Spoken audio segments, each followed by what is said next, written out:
Un cordial saludo, espero que estén muy bien. En la clase de Pensar la Historia vamos a mostrar miradas distintas y polémicas, porque en la historia patria nos han enseñado que Simón Bolívar es un héroe que salvó la patria.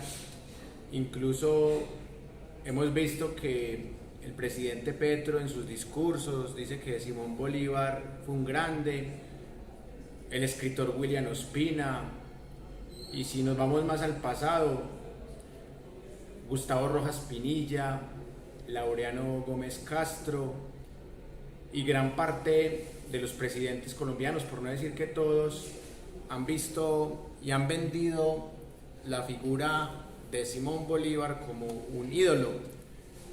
Y por eso también hay que mostrar la otra cara de la moneda.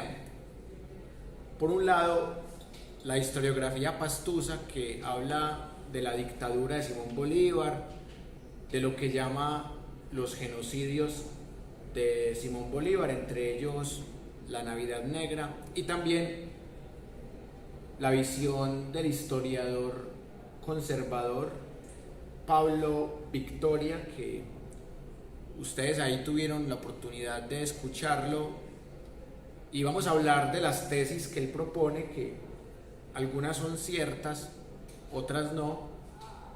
Algunos razonamientos son bien logrados, otros no. Vamos a empezar por los elementos válidos de lo que expone ahí el historiador Pablo Victoria. Es innegable que en todas las etapas de su vida Simón Bolívar tuvo excesos. Es cierto que mataba a españoles y a canarios solo por ser españoles o solo por ser canarios. También es cierto que violaban mujeres, que mataban a piedra y a machete y a cuchillo para ahorrar bala, eran tacaños hasta para ser genocidas, también es cierto eso. También es cierto que Simón Bolívar fue cuestionado por muchas fuentes, no solamente por Marx, sino también por otros escritores de la época o cercanos a él.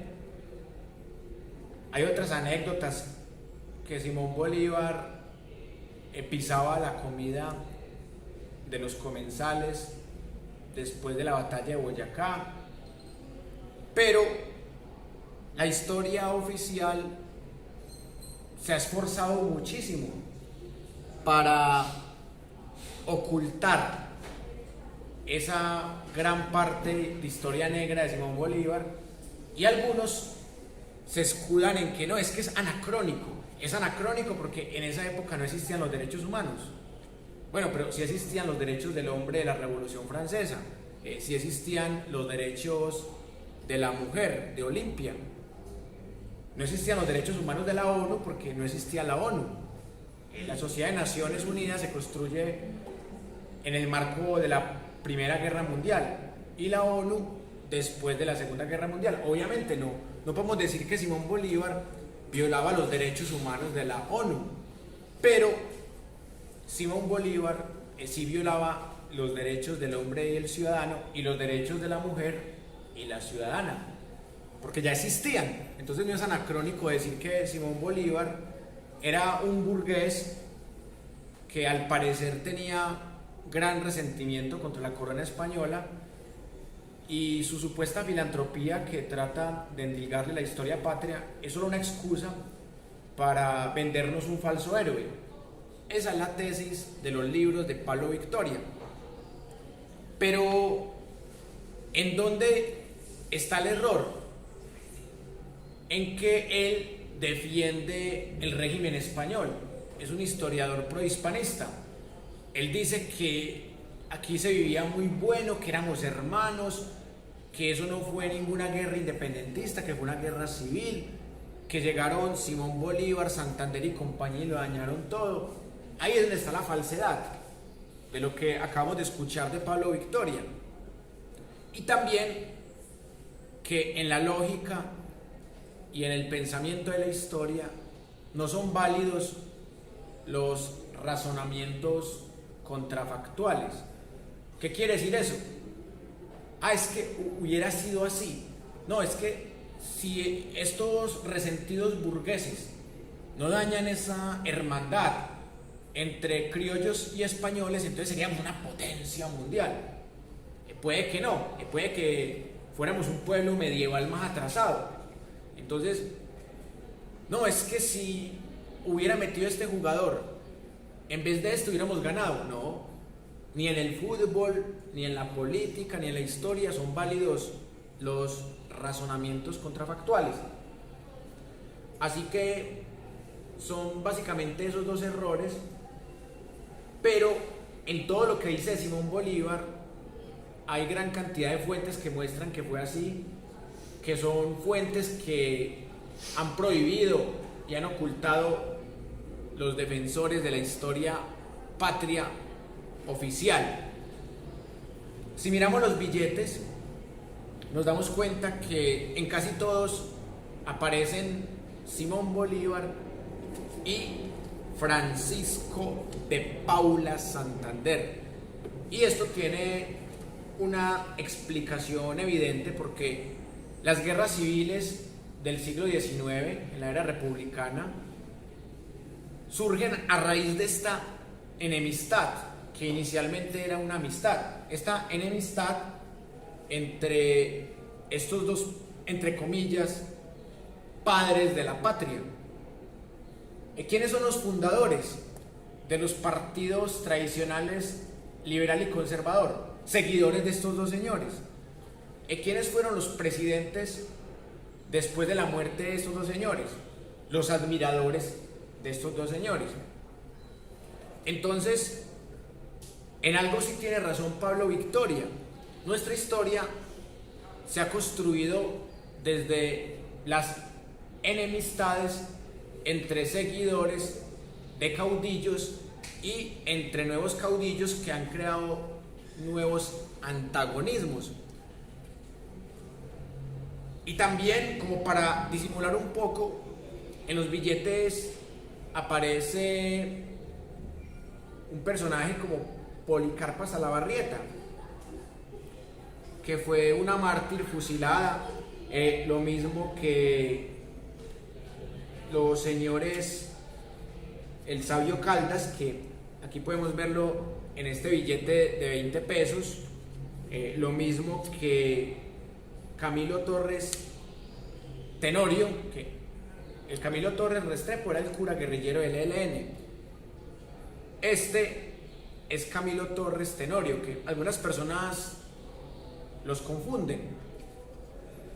Y hay una pelea semántica y política por cómo se llama el Gran Teatro de la Universidad de Antioquia. Si se llama Camilo Torres Tenorio o si se llama Camilo Torres Restrepo, porque inicialmente se le dio el nombre por este señor, pero luego con las luchas revolucionarias de los años 60 se le fue cambiando el nombre y ya se dice, no, es que es el Teatro Comandante Camilo Torres Restrepo, que fue un cura que simpatizaba con la teología de la liberación, que hizo parte 3 meses de la guerrilla del ELN y que en el primer combate lo mataron. Entonces hay una lucha por la memoria tremenda. Vea, billete de 100 pesos, otra vez sale Francisco de Paula Santander. Otro señor del que hablaremos más adelante, Antonio Nariño, otro padre de la patria, traductor de los derechos del hombre y el ciudadano del francés al castellano. Otra vez Simón Bolívar, billete de 200 pesos. Este español, que sí no tuvo nada que ver con la época independentista, que tuvo que ver fue con la expedición botánica. Este señor, que fue más como un homenaje a esa historia colonial, el señor Mutis. Otra vez en el billete de 500 pesos, el señor Francisco de Paula Santander. Otra vez en el billete de 1000 pesos, Simón Bolívar. Y ya los cambios que tuvo la historia normales en el siglo XX, en donde aparecen nuevos ídolos.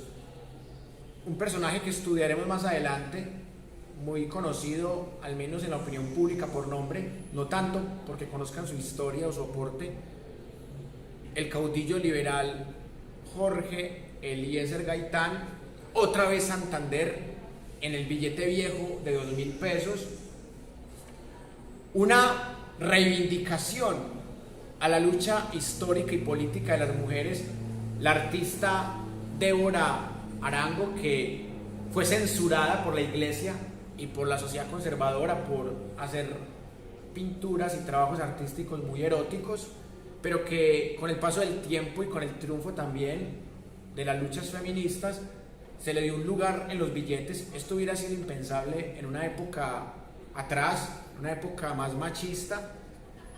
Este poeta que se suicidó y que escribía muy bien, era un burgués del siglo XIX, José Asunción Silva.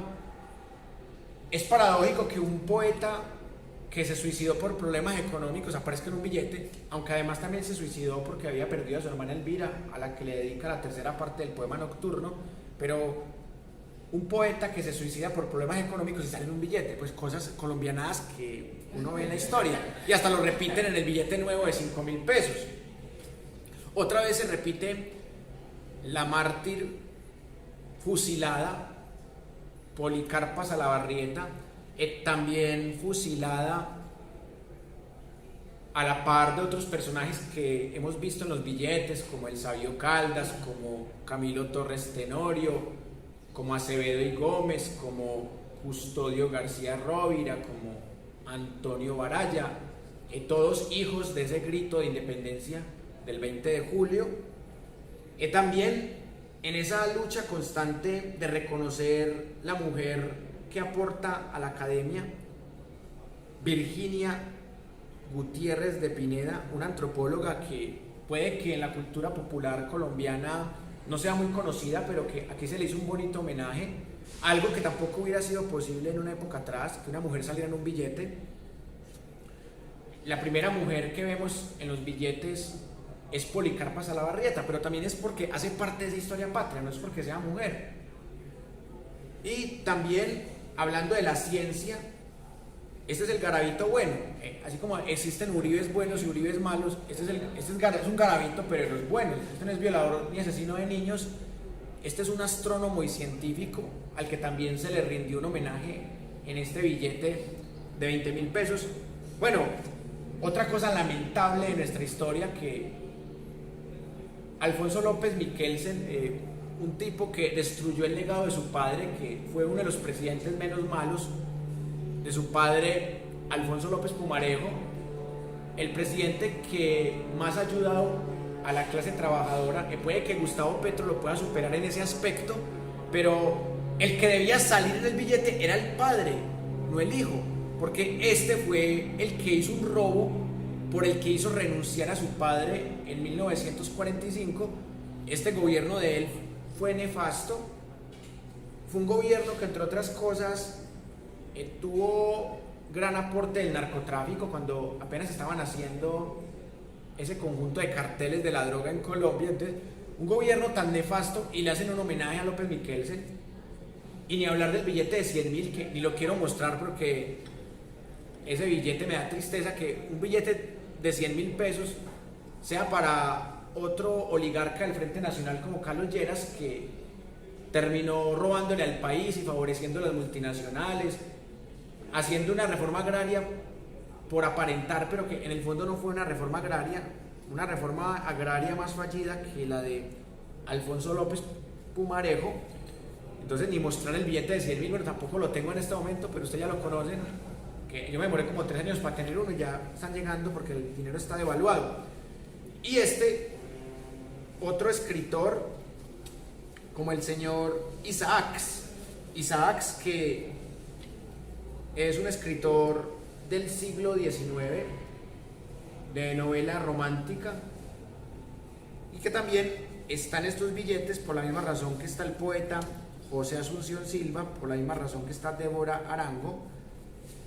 Y si miramos el otro billete de 50.000, pues ahí está Gabriel García Márquez, que es el único castrochavista que aparece en los billetes. Pero no aparece ahí porque sea castrochavista, aparece ahí porque ganó el Premio Nobel de Literatura y lo ganó cuando estaba exiliado en México. ¿Y por qué estaba exiliado en México? Porque el dictador Julio César Turbay Ayala, el abuelo del actual uribista del Centro Democrático Miguel Uribe Turbay, Turbay Ayala lo exilió porque era amigo de Fidel Castro, porque era Castro. En esa época no existía el castrochavismo, existía solamente el castrismo, porque era seguidor y amigo de Fidel Castro, era izquierda, por eso exilian a Gabriel García Márquez y tiene que ganar el premio Nobel en México, y él terminó sintiéndose más mexicano que colombiano, pero aquí siguen sacando pecho por, ay, el Nobel de Literatura, pero es que lo exiliamos por castrista. Así somos en Colombia, así de doble moral, pero esperemos que esto vaya cambiando. Y por último, otro billete que seguramente va a sacar más ediciones, como el de José Asunción Silva, que es el mismo Gabriel García Márquez. Aquí está. Bueno, casi lo voto y dice todavía vale. Bueno, todos valen, pero a veces también los viejos terminan valiendo más. Pero nuestro país hermano de la República Bolivariana de Venezuela no se queda atrás. Miren, Simón Bolívar se repite en los billetes. Si de algo sirvió la devaluación del bolívar es que ya uno los consigue más fácilmente. Entonces aquí sirven como documento histórico. Esto ya no vale nada, pero sí vale como documento histórico. Entonces miren, la idolatría por Simón Bolívar en Venezuela es superior que en Colombia, y esto lo digo porque hay ciudades de Colombia donde Simón Bolívar es persona no grata. En Pasto, vea, el que vaya a la ciudad de Pasto, Colombia, y se tome una foto, una selfie al lado de una estatua de Simón Bolívar, le pongo 5 ya mismo. O sea, en las 3 unidades de la materia le pongo 5 y se va. O sea, el que vaya a Pasto, le tome una foto, diga, vea, estoy aquí en San Juan de Pasto, al lado de la estatua del Libertador Bolívar. La única ciudad de Colombia que no tiene estatua de Simón Bolívar es Pasto. ¿Pero por qué? Por la Navidad Negra de 1822, porque el dictador Simón Bolívar masacró al pueblo pastuso, asesinando a más de 500 pastusos porque no querían independizarse de España. ¿Y por qué no se querían independizar? Porque se sentían más cómodos, porque preferían los dictadores españoles al dictador genocida Simón Bolívar. Pero esto la historia patria no te lo va a contar. Pablo Victoria sí te lo cuenta, pero tratando de mostrar a los españoles como los buenos. Ahí está también el sesgo que uno puede vislumbrar ahí. Pero realmente, ¿quiénes fueron grandes? Los maestros de Simón Bolívar. Esos sí fueron grandes. Empezando por Simón Rodríguez, bueno, que también se repite en los billetes venezolanos. Este señor era un ilustrado. Este señor no violó a nadie, no mató a nadie. Cuando educó a Bolívar, Bolívar todavía no era un asesino, ni un dictador, ni un genocida. Y el otro maestro, que este sí participó incluso en la revolución de las 13 colonias americanas, lo que llaman la independencia de los Estados Unidos de América, participó en la Revolución Francesa y fue el gran ideólogo de la separación de España de estas tierras. Pero Simón Bolívar le robó la idea a su maestro, pero hasta ahí normal, porque uno le puede robar ideas a los maestros, porque al fin y al cabo a uno le gusta copiar lo bueno, entre comillas lo bueno. Pero la historia patria muestra a este señor como un traidor, cuando el que realmente traicionó a Francisco de Miranda fue Simón Bolívar. Y eso es lo que muestra la otra historia, la que yo les quiero compartir. Simón Bolívar hace apresar a su maestro, a su mentor, a su inspirador. Y la historia patria nos quiere vender a este señor Francisco de Miranda como el traidor. Pero el caso más patológico es con el otro padre de la patria, con Francisco de Paula Santander. Este señor no fue una perita en dulce, también tuvo algunos comportamientos de dictador, de genocida, no fue tan mal presidente como Simón Bolívar, no fue tan asesino, no fue tan violador, no fue tan cruel, pero Francisco de Paula Santander ha sido atacado, como dicen técnicamente, ha sido vituperado, vilipendiado por la prensa y por la historiografía bolivariana. Cuenta el historiador y abogado Germán Riaño Cano en su biografía sobre Santander y en sus conferencias que en la época de la dicta blanda de Rojas Pinilla no se podía hablar de este señor, estaba prohibido. El único ídolo, el único héroe de la patria era Simón Bolívar, porque se vendió la falsa teoría de que Santander traicionó a Bolívar. Y eso no es cierto, al menos para la historiografía no dominante, para la historiografía pastusa, para la historiografía hispanista, para la historiografía disidente. Eso no es cierto, porque hubo un malentendido. Los que trataron de matar a Simón Bolívar el 25 de septiembre de 1828 fueron los seguidores de Santander, no Santander, sino los seguidores, que entre otras cosas, algunos de ellos, como Mariano Ospina Rodríguez, terminaron fundando el Partido Conservador. Nunca se pudo comprobar que Santander haya mandado matar a Simón Bolívar en la conocidísima conspiración septembrina,